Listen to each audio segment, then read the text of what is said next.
بھی ہوگا۔ پھر آپ نے فرمایا کیا میں تمہیں خوشخبری نہ دوں؟ لوگوں نے عرض کیا کیوں نہیں یا رسول اللہ صلی اللہ علیہ وسلم، ضرور آپ ہمیں خوشخبری عنایت فرمائیے۔ تو نبی اکرم صلی اللہ علیہ وسلم نے ارشاد فرمایا جب یہ شام ہوتی ہے، 9 ذی الحجہ کی شام ہوتی ہے اور حجاج میدان عرفہ میں جمع ہوتے ہیں، عرفہ کی شام ہوتی ہے، تو اللہ تعالیٰ آسمان دنیا پر، یعنی یہ جو دنیا سے جو قریب ہے پہلا آسمان، اس پر اللہ تعالیٰ نزول جلال فرماتا ہے، یعنی اللہ تعالیٰ اپنی شان کے مطابق جلوہ گر ہوتا ہے، تجلی فرماتا ہے۔ اور بعض شارحین کہتے ہیں کہ اللہ تعالیٰ کی رحمت بندوں کی طرف متوجہ ہوتی ہے، پھر اللہ تعالیٰ اپنے فرشتوں کو حکم دیتا ہے تو زمین پر اتر جاتے ہیں اور پھیل جاتے ہیں۔ اگر کسی سوئی کو پھینکا جائے، یعنی اللہ تعالیٰ اتنی کثرت سے فرشتوں کو نازل فرماتا ہے یوم عرفہ کے موقع پر، اور وہ فرشتے زمین پر پھیل جاتے ہیں۔ فرشتوں کی کثرت بتانے کے لیے کہا جا رہا ہے کہ اگر سوئی بھی پھینکی جائے تو وہ کسی فرشتے کے اوپر گرے گی، یعنی زمین پر تل جھرنے کی جگہ نہیں ہوگی، کہیں بھی ذری برابر جگہ نہیں ہوگی، لیکن ہر جگہ فرشتے پھیلے ہوئے ہوں گے زمین پر، اتنی کثرت سے فرشتوں کی جماعت اترے گی۔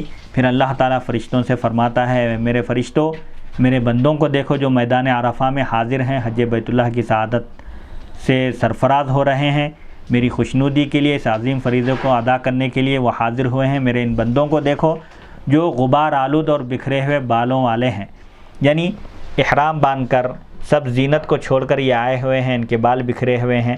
حالت احرام میں ان کو خوشبو لگانے کی اجازت نہیں ہے، حالت احرام کی پابندیاں کرتے ہوئے میری بارگاہ میں حاضر ہیں، ان کے بال بکھرے ہوئے ہیں، ان کے کپڑے گرد و غبار میں اٹے ہوئے ہیں، ان کے کپڑوں پر گرد و غبار ہیں۔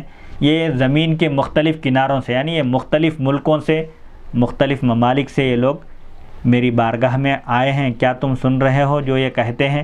یعنی یہ یہاں حاضر ہیں اور ان کا مقصد کیا ہے، یہ لوگ مجھ سے کیا طلب کر رہے ہیں، کیا تم کو معلوم ہے؟ کیا تم سن رہے ہو ان کی دعاؤں کو کہ یہ لوگ مجھ سے کیا طلب کر رہے ہیں؟ تو فرشتے جواب دیتے ہیں اے پروردگار، یہ تجھ سے اپنے گناہوں کی مغفرت، اپنے گناہوں کی معافی طلب کر رہے ہیں۔ تو اللہ تعالیٰ فرماتا ہے میں تمہیں گواہ بنا کر کہتا ہوں، تم گواہ رہو کہ میں نے ان کی مغفرت کر دی ہے۔ یہ بات اللہ تعالیٰ 3 مرتبہ فرمائے گا کہ ان کے جو کچھ گناہ ان سے سرزد ہوئے ہیں، ان کے تمام گناہوں کو میں نے معاف کر دیا، اور تمہیں گواہ بنا کر میں یہ بات کہتا ہوں، تم گواہ رہنا کہ میں نے ان حجاج کی مغفرت کر دی۔ نبی اکرم صلی اللہ علیہ وسلم نے یہ مختصر خطبہ ارشاد فرمانے کے بعد آپ نے لوگوں سے فرمایا پھر تم لوگ اپنے موقف سے واپس چلے جاؤ۔ حج کا جو عظیم ترین رکن ہے وہ وقوف عرفہ ہے۔ عرفہ میں ٹھہرنے کے بعد آپ نے فرمایا کہ تم اب اپنی جگہ واپس چلے جاؤ، اس حال میں کہ تمہاری مغفرت ہو چکی ہے، تمہارے ان تمام گناہوں کو بخش دیا گیا جو تم سے اس سے پہلے تم سے جو گناہ ہوئے تھے وہ سب معاف کر دیے گئے۔